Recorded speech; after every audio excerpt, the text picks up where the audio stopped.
Is there anything you can tell me about Alicia's current whereabouts? Can I take your full name, please? Yeah, it's Alisha Apostoloff-Boyarin. This is the story of a vulnerable young woman. Someone has prevented Alicia from coming home to us. And a man she trusted. A man who'd been violent in the past and would be again.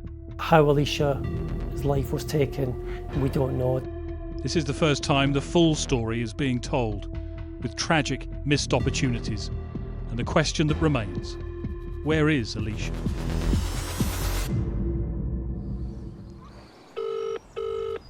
It was on a Wednesday that Alisha Apostoloff-Boyarin was reported missing. Alicia was 24. She lived here in Ashton-under-Lyne in Manchester. It was a sometimes unsettled lifestyle, moving between the homes of various members of her family. But she was very close to her grandmother, and it was her grandmother who reported her missing. Alicia was vulnerable. She was known to mental health services here, and she had had a dependency on alcohol. But let's go back a month, to December, and a moment that changed the course of Alicia's life. Alicia was contacted by a male named David Taylor. He was 61 at the time when he contacted Alicia. She was 24. Alicia met David Taylor through a family friend and associate. So I don't think there was any issues ever in Alicia's mind that this person would obviously cause her any harm. She was picked up by David Taylor from the Greater Manchester area and taken to Durham. It wasn't unusual for Alicia to be away from the family for a couple of days. However, on this occasion, Alicia hadn't been seen by the family for a number of weeks and wasn't responding to messages. In fact, in the days after David Taylor picked her up in his gold Volkswagen Passat, Alicia had been very visible. They were recorded on CCTV, shopping at this supermarket near his home in County Durham. They were then recorded at a petrol station. That's Alicia in the passenger seat as Taylor fills up. Can I take your full name, please? Yeah, it's Alisha Apostoloff-Boyarin. She also phoned her bank. You have a current available balance of £9 and 2 pence. All right, thank you very much. Thank you, that's no problem. The voice you hear at the end of the call is David Taylor's. This was on the 16th of January. We believe that Alicia's life came to an end on the 22nd of January 2022 at the hands of David Taylor. We believe that he travelled back to the Derbyshire area where he had a caravan on a caravan park. Cameras captured Alicia in Taylor's car close to that caravan park. Half an hour later, GPS showed that's where he was. But no one on that caravan park ever saw Alicia, and during those crucial hours, Taylor had switched off his phone. And we believe that it's that point in the evening of the 22nd of January 2022 that Alicia's life was ended. How Alicia's life was taken, we don't know. When Taylor was caught on a police camera the next day, there was no one in the passenger seat. All of this had happened before Alicia was even reported missing. As the days passed, for her family, there was an inevitability. The words in the statement they released are spoken by an actor. We know in our hearts that someone has prevented Alicia from coming home to us and that she is no longer alive. Alicia's world revolved around her family. She was a shy girl and did not socialise very much. She was only comfortable when she was at home.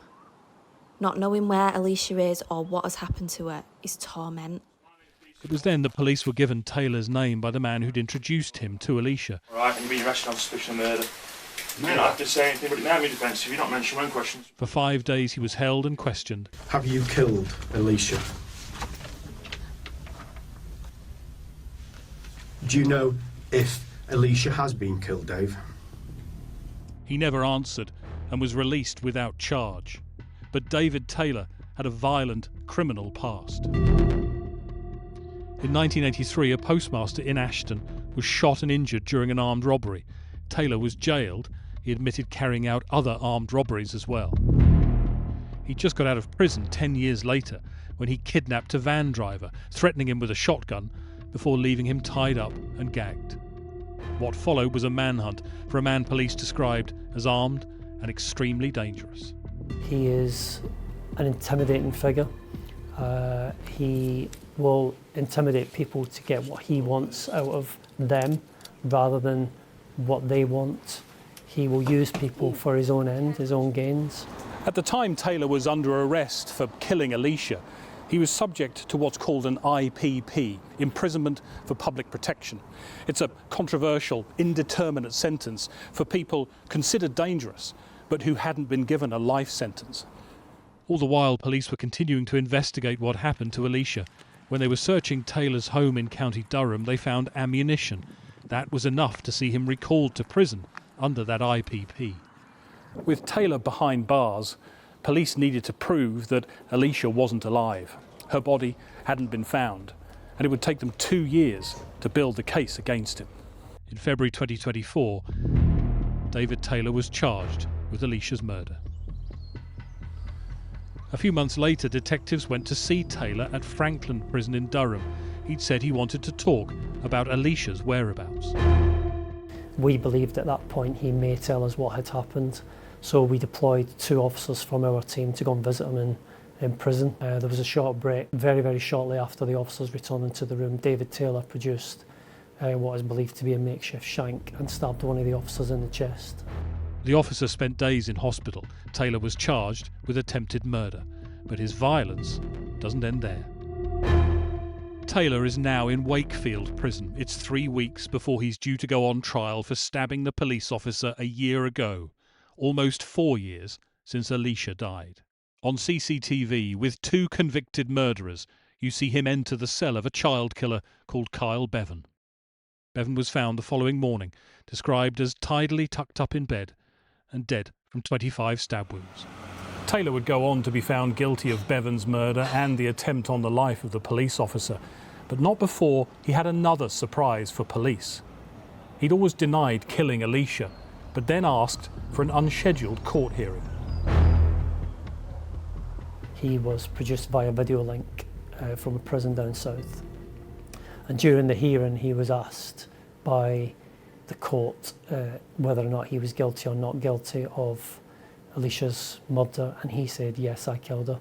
And that was really, really, one, it was a little bit of relief because we'd had the first time in almost 4 years that we knew we were on the right track and that Alicia had been killed by this person, this David Taylor. But it was also just how nonchalant he was about the whole thing in relation to the fact that he'd taken this person's life. To this day, Taylor has not said how he killed Alicia or where she is. He has that power as well, doesn't he? I mean, is that something you think he relishes, having the power of that information over her family, over you, over everybody? There's no doubt in my mind that he has that power, and he's the only person that could tell us what has happened to Alicia and why and what he has done with her. I would ask him to clear his conscience, to come clean about what has actually happened, allow us to recover Alicia for her family and to give her the dignity of the burial that she deserves and to give the family the closure that they deserve. There is another twist in this story, though. A decade ago, Taylor was investigated over an allegation of sexual violence on the other side of the country. There wasn't enough evidence to charge him, though, and no further action was taken. Do you think there were opportunities in Taylor's past that could have meant he wasn't free to carry out what he did? Yes, I think there was opportunities at least to look at David Taylor and some of the offending that he had previously committed. Whether or not that would have led to him being in prison and not on the streets is very difficult to say. But there were certainly opportunities that I believe were missed that could have led to that. And Alicia's story comes with one final tragedy. So her grandmother she was the one who reported Alicia missing. Clearly she was desperate for some answers in relation to what had happened to Alicia. Unfortunately for us and for the family, our grandmother passed away without getting those answers, and clearly we'll never know exactly what has happened to her granddaughter.